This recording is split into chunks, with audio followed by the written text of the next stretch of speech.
एक राजा ने अनाउंसमेंट की कि अगर कोई मेरा फेवरेट खाना मुझे खिला देगा, जिस खाने में मुझे मजा आ जाए, मैं उसको मुंह मांगा इनाम दूंगा, मालो माल कर दूंगा। बहुत सारे कुक आए, बहुत सारे शेफ आए, उसको बहुत कुछ बना करके खिलाया, लड्डू पेड़ा ये वो, लेकिन राजा को मजा नहीं आया। एक ऐसे नॉर्मल सा बंदा आता है और बोलता कि साहब मैं राजा साहब को उनका फेवरेट खाना खिलाऊंगा। तो लोग बोलते हैं भाई तेरे से तो तगड़े तगड़े आए, वो नहीं खिला पाए, तू क्या खिलाएगा? बोला साहब मेरी गारंटी है राजा साहब को पसंद आएगा। राजा साहब से मिलवाया, साहब ये लड़का बोल रहा है कि आपका फेवरेट खाना खिलाएगा। राजा साहब बोले हाँ जी बनाओ खिलाओ। बोले साहब आपकी अगर शर्त है कि आपको फेवरेट खाना चाहिए तो छोटी सी मेरी भी शर्त है, वो आपको माननी पड़ेगी। तो उन्होंने पूछा, बोला बताइए क्या शर्त? यह है कि आपको 2 दिन कम से कम उपवास रखना पड़ेगा, उसके बाद मेरा खाना खाना है। राजा एग्री हो गया, बोलो कोई बात नहीं, जब आप हमारा मनपसंद खाना खिलाएंगे तो हम 2 दिन का उपवास रख लेंगे।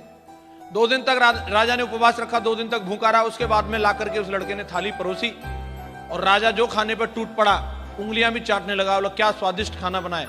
खाना सामान्य था, वही दाल रोटी और चावल थे, लेकिन उसमें आनंद इसलिए आ गया उसको क्योंकि पहले जब खा रहा था तब भूख नहीं थी और अब जो खा रहा था उसमें भूख थी उसको।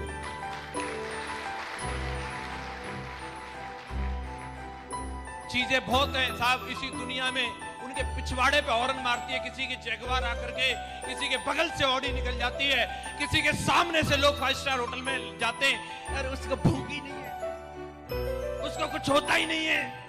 पार्टी में जाता है, दूसरे की बीबी साला एकदम ऐश्वर्या राय बन के आती है, अरे सब ठीक है, उसको भूख ही नहीं है, उसको कुछ होता ही नहीं है।